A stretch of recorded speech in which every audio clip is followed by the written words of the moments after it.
ఉపాధి అవకాశాలు లేక యువత డ్రగ్స్ వైపు వెళుతోందన్నారు సీఎం రేవంత్ రెడ్డి. బీటెక్ విద్యార్థులు డ్రగ్స్ పెడ్లర్లుగా మారుతున్నారని, ఇది తెలంగాణకు ప్రమాదమన్నారు. గంజాయి సేవించడంతో పాటు అమ్ముతున్నారన్నారు. డ్రగ్స్ పై పోరాటంలో యువతే ముందుండాలన్నారు సీఎం రేవంత్.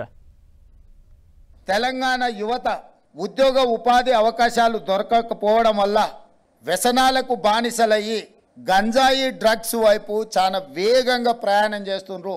దాన్ని నిలువరించడం కోసం ఒక స్పెషల్ టాస్క్ తీసుకొని తెలంగాణ యాంటీ నార్కోటిక్స్ బ్యూరోని ఎస్టాబ్లిష్ చేసి కంప్లీట్గా ఒక వ్యవస్థను ఏర్పాటు చేసి డ్రగ్స్ని మొత్తం నిరోధించడానికి నిర్మూలించడానికి ప్రయత్నం చేసి నిన్నమన్న చేసిన దాడుల్లో ఆందోళనకరమైన అంశం ఏంటంటే engineering graduate students drugs peddling చేస్తున్నారు.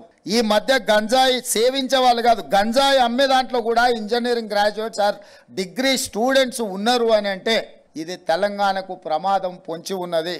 ఇట్లనే పంజాబ్ రాష్ట్రం నిర్లక్ష్యం చేయడం వల్ల ఈరోజు పంజాబ్లో 60% జనాభా ఇట్లాంటి మాదక ద్రవ్యాల బారిన పడి ఆ రాష్ట్రము యువత నిర్వీర్యమయ్యే పరిస్థితి, ఒక అలార్మింగ్ సిచ్యువేషన్ పంజాబ్లో ఈరోజు మన కళ్ళకు కట్టినట్టుగా కనిపిస్తుంది. కొంతమంది పబ్లిక్ లైఫ్లో ఉన్న వాళ్ళు రోల్ మోడల్గా ఉండాల్సిన అవసరం ఉంది. వాళ్ళు బానిసలు అవ్వడమే కాకుండా అలాంటి వాళ్ళని సమర్థించే మాటలు కూడా కొంతమంది అప్పుడప్పుడు మాట్లాడుతుంటారు. ఇది సమాజానికి మంచిది కాదు.